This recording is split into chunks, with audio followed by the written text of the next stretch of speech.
the difference between colonialism and neocolonialism, and the idea of sovereignty also meaning sovereignty, financial sovereignty, but of those who print the currency. And that's one area that I haven't heard spoken of today. That is the international banking class.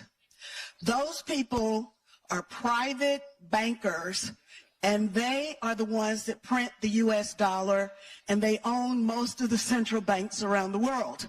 So if we are going to make sure that multipolarity is our multipolarity, we also have to declare financial, economic, currency sovereignty. That would be my statement.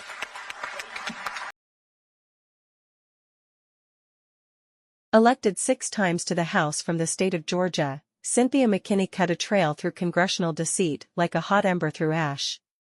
She discovered legislators who passed laws without reading them. Party leaders who colluded across party lines against their constituents' interests. Black-skinned individuals shilling for the white status quo. She excoriated government lassitude over Hurricane Katrina, uncovering dark secrets. She held the only critical congressional briefing on September 11, introducing counter-testimony of scholars, investigators, and former intelligence agents. As a member of the House Armed Services Committee, she held Rumsfeld to account for malfeasance by military contractors and missing billions in the Pentagon's budget.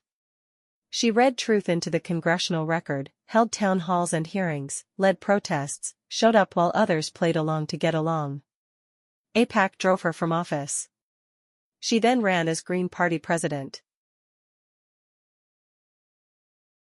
Those whom the gods wish to destroy, they must first make mad. And that was how the Western powers and corporate media portrayed Muammar Gaddafi for decades as he nationalized Libyan oil, raised the Libyan standard of living to one recognized by the UN as among the highest in Africa, and began promoting an African currency and development bank to free the continent from the IMF. When the ragtag group of Islamist fighters from Benghazi given diplomatic cover as the Transitional Council began their NATO-supported assault, one of the first things they did was seize the Libyan central bank, until then one of the few still controlled by government in the world.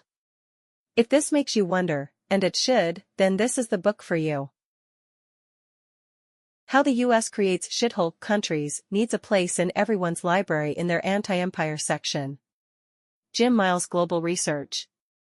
An invaluable piece of literature that seeks to transform anti-war ideas into an anti-war movement.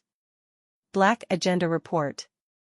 The information in these essays is all rigorously documented with extensive footnotes. How the U.S. Creates Shithole Countries is an indispensable read.